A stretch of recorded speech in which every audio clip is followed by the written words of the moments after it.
রাই বাড়ির সম্পত্তির লোভে তিতলি রাহুলের ভাইকে বিয়ে করতে উঠে পড়ে লেগে যায়। পিসি ঠাম্মির গহনা দেখে তার চোখে লালসায় ভরে যায়। চাইলেই তারা বিদেশে একটা ফ্ল্যাট কিনতে পারে।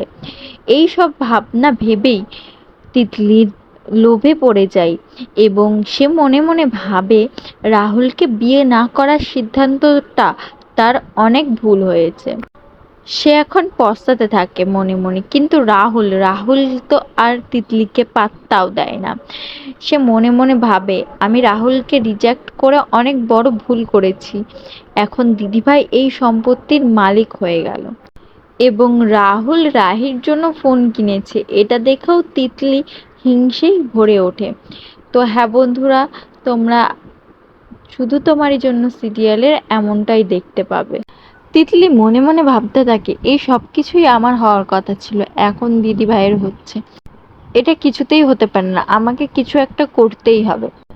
এরপর পিসি ঠাম্মি সকলকেই ঘরে যেতে বলে এবং তিতলিও ঘরে চলে যায় এবং রাহি তিতলিকে বলে যে তুই এখানে এসে ঠিক করিসনি, তোকে হোস্টেলে দিয়ে আসা হবে, তুই হোস্টেল চলে যা। তিতলি তখন বলে, আমি হোস্টেলে যাব না, তুই আমাকে বাড়ি দিয়ে আয়।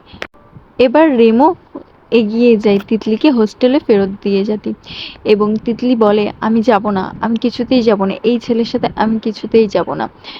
রেমো বলে, আমি তোমাকে হোস্টেলে দিয়ে আসছি, এটাই অনেক বড় কথা। এবার তিতলি মনে মনে বলে, এত বড় কথা, তারাও তোমাকে আমি দেখছি, আমি বুঝতে পেরে গেছি আমাকে কি করতে হবে, তোমার হাত ধরেই আমি এই বাড়িতে ঢুকবো। রাহুল রাহি তোরা দেখে নিবি, তোমার হাত ধরেই আমি এই বাড়ির বউ হয়ে ঢুকবো। তো হ্যাঁ বন্ধুরা, আগামী পর্বতে এমনটাই হতে চলেছে। এই চমকদার এপিসোড দেখার জন্য আমার চ্যানেলটিকে অবশ্যই সাবস্ক্রাইব করে রেখে দেবে, যাতে করে আগাম আপডেটগুলো আপনারা দেখতে পান। ধন্যবাদ।